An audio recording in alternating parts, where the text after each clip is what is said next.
अध्यात्म लेखमालेतील हा 8वा लेख सोहम सिद्धीचे सोहळे. अर्थात सोहम साधना म्हणजे काय, ती कशी करायची, हे समर्थ रामदास स्वामींच्या ओवीद्वारे आपण चिंतन करूया.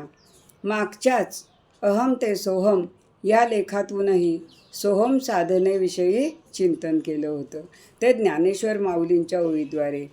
सगळे संत एकच सांगतात, आपल्या संकल्पना आपण स्पष्ट करून घेऊन साधना केली तर त्यात यश आहे. म्हणून आपण यावर विचार करून शांती, तृप्ती, निर्भयता, आनंद, प्रसन्नता यांची प्राप्ती करून घेण्याचा प्रयत्न करूया. नमस्कार. सोहम सिद्धीचे सोहळे. सोहम साधना. सोहम आत्मा स्वानंद घन, अजन्मा तो तूची जाण, हेची साधूचे वचन सदृढ धरावे. कोणत्याही रूपाने व्यक्त न होणारा व विषयनिरपेक्ष आनंदाने परिपूर्ण असलेला, ज्याचे सोहम असे ध्यान केले जाते, तो आत्मा तू आहेस, तत्त्वमसी असं गुरुवाक्य मननाने बुद्धीत ठसवून घ्यावं लागतं. नामसाधनेबरोबर सोहम साधना श्री गुरु शिष्याला देतात, पण त्याचा सोहम सोहम सोहम असा जप नाही करायचा. तर तत्त्वमसी हे छांदोग्य उपनिषदातील महावाक्य श्वेतकेतूला श्री गुरूंनी ते तू आहेस असे 7 वेळा समजावून सांगितले. त्यावर विचार करायचा. श्री गुरु उपदेश महावाक्य शिष्याला सांगतात, ते तू आहेस तत्त्वमसी, आणि शिष्याने अभ्यास करून तत्त्वमसीचे रूपांतर ते मी आहे, अहम ब्रह्मास्मी, 6 अहम या अनुभवात करायचं. सोहम साधनेला कटाक्ष म्हणजे शेवटचं प्रमाण, अंतिम साधना असं म्हटलं आहे. प्रत्येक माणसाला आपल्याला सुखाचा अखंड अनुभव यावा असंच वाटतं ना, पण तसा पूर्ण सुखरूपतेचा अनुभव आलेला नसल्याने कधी सुखी तर कधी दुःखी असा प्रत्यक्ष अनुभव येतो. शास्त्र आपल्याला सांगते, ब्रह्म सत्य जगन मिथ्या, जीवो ब्रह्मैव नापराः. ब्रह्म सच्चिदानंद घन आहे. जीव जर ब्रह्मरूप असेल तर त्यालाही अखंड सुखाचाच अनुभव यायला हवा. पण चुकीच्या पद्धतीने जीवन जगल्यामुळे स्वतःबद्दल चुकीच्या समजुती माणूस करून घेतो. मी देह आहे, जग सत्य आहे, मी करता भोगता आहे इत्यादी समजुती असं करून घेतल्यामुळे चित्ताचा गमावलेला आनंद परत कमावण्यासाठी सोहम साधना श्री गुरु सांगतात.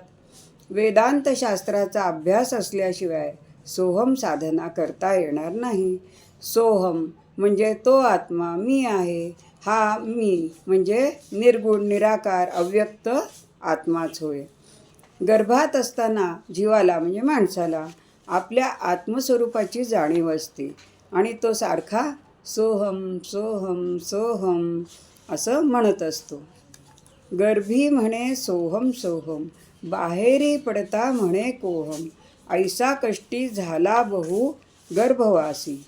जीव म्हणजे मूल गर्भाबाहेर येताच नाळ तुटल्याबरोबर त्याला आत्मस्वरूपाची विस्मृती होते आणि तो कोहम कोहम, मी कोण आहे, मी कोण आहे असं म्हणू लागतो, रडू लागतो.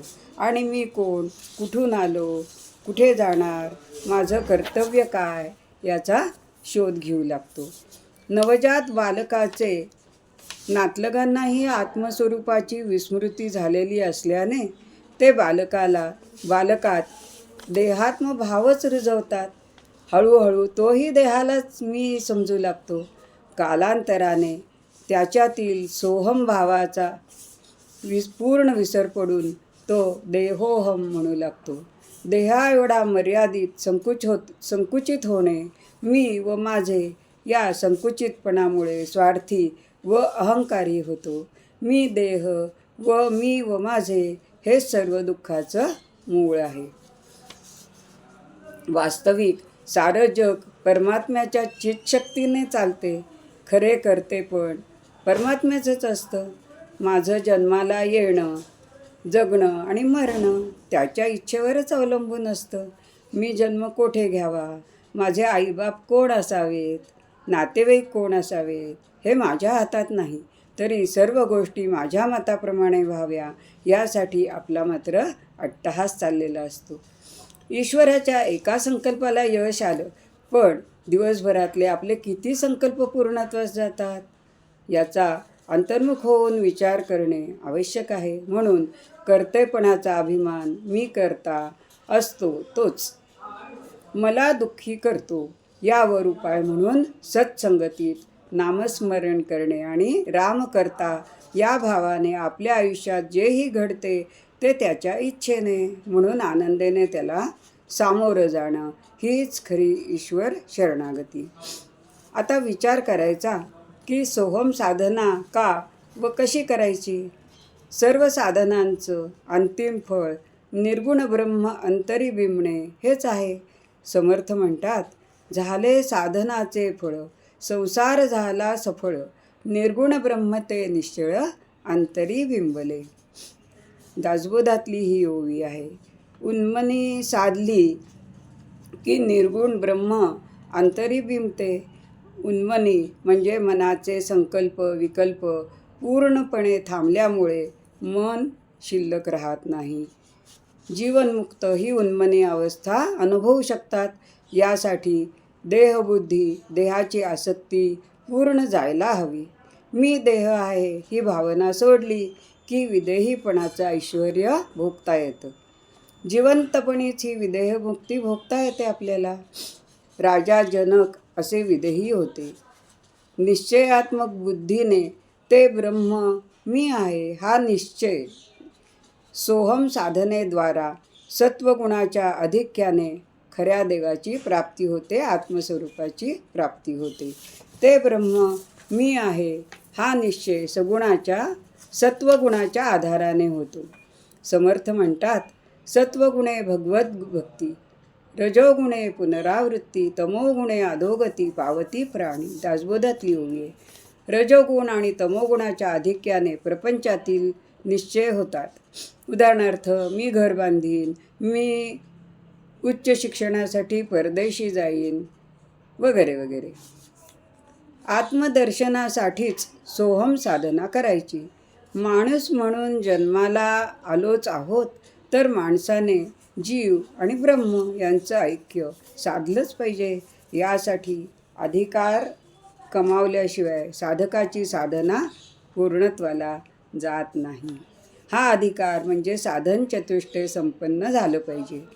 विवेक, वैराग्य, शम म्हणजे विषयांपासून मन आवरणे, दम म्हणजे इंद्रियांना आवरणं विषयापासून, आणि मोक्षाची इच्छा हा अधिकार. खऱ्या देवाचे दर्शन घेणे हेच माणसाचं आद्य कर्तव्य आहे असं शास्त्र सांगतं. सतत स्वस्वरूपाचे स्मरण करायचे. चित्त एकाग्र करण्यासाठी एकाच विचारावर आरूढ होऊन राहिलं पाहिजे.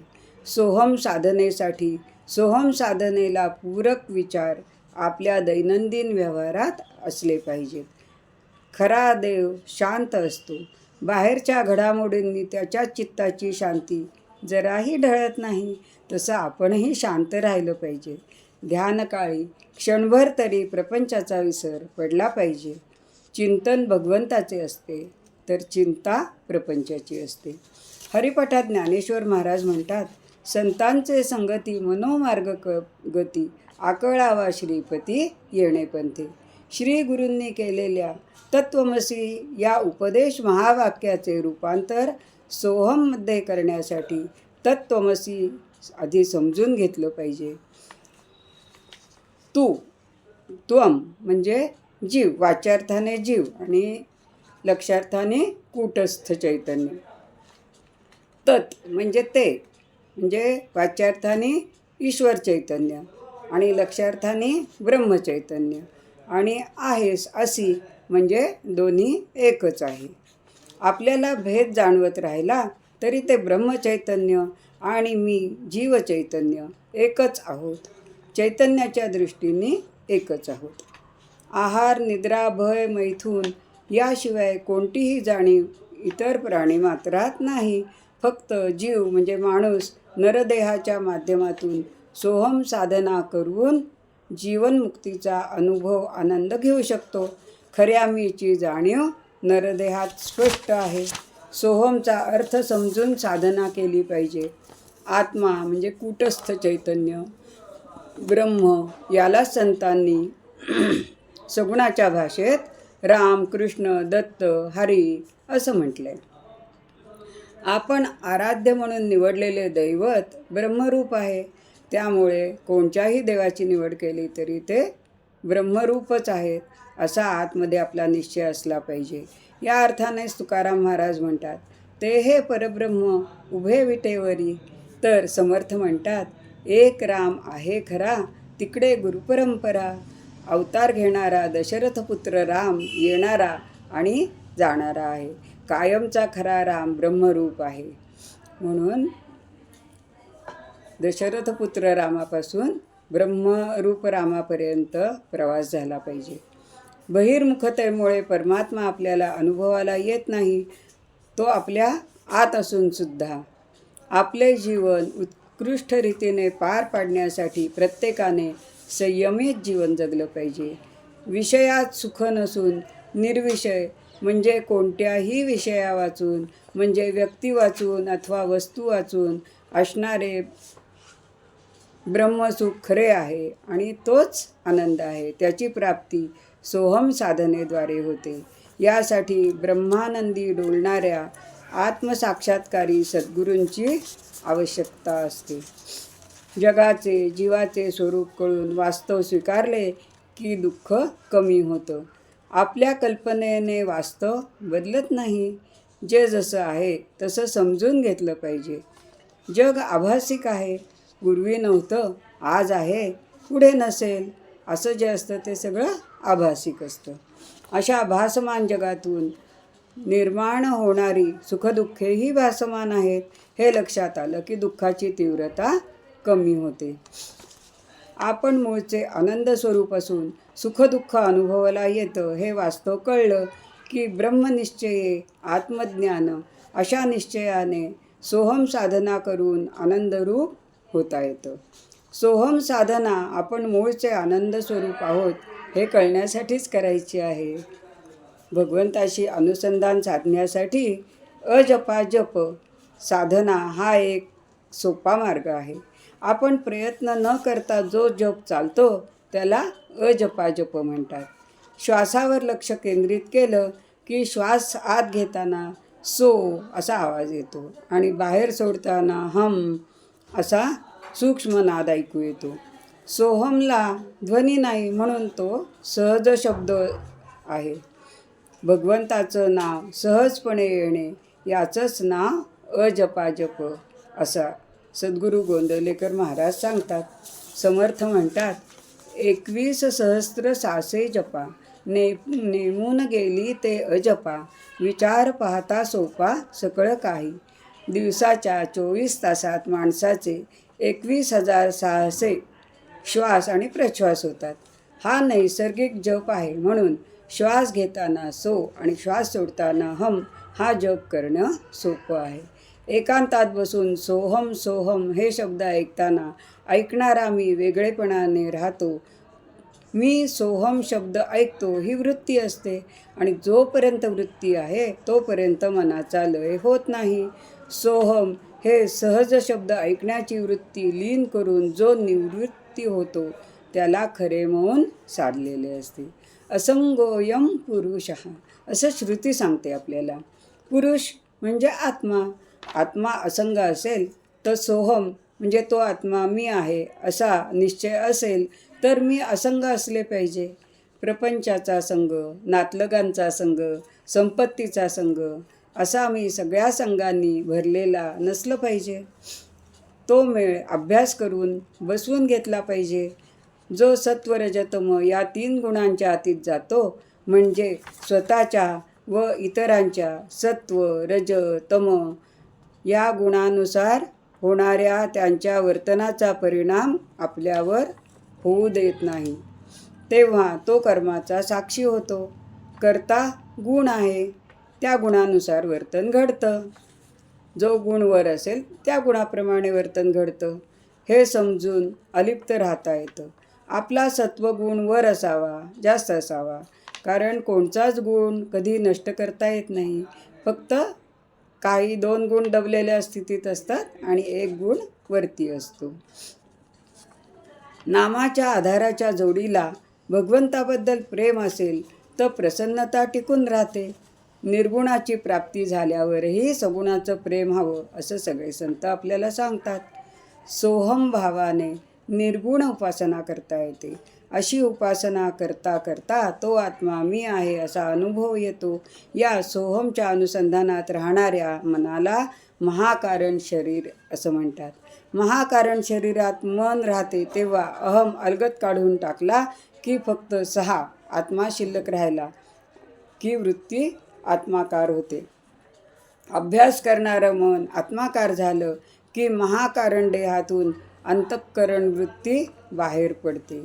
संत जनाबाई म्हणतात त्याप्रमाणे आपली अवस्था होईल. चारी वाचा कुंठित जाहली, सोहम ज्योती उभारली, अनुहत घंटा श्रवणी, ऐकुनी विस्मित झाली जनी. मग करणार ना सोहमचा विचार आणि अभ्यास. जय जय रघुवीर समर्थ.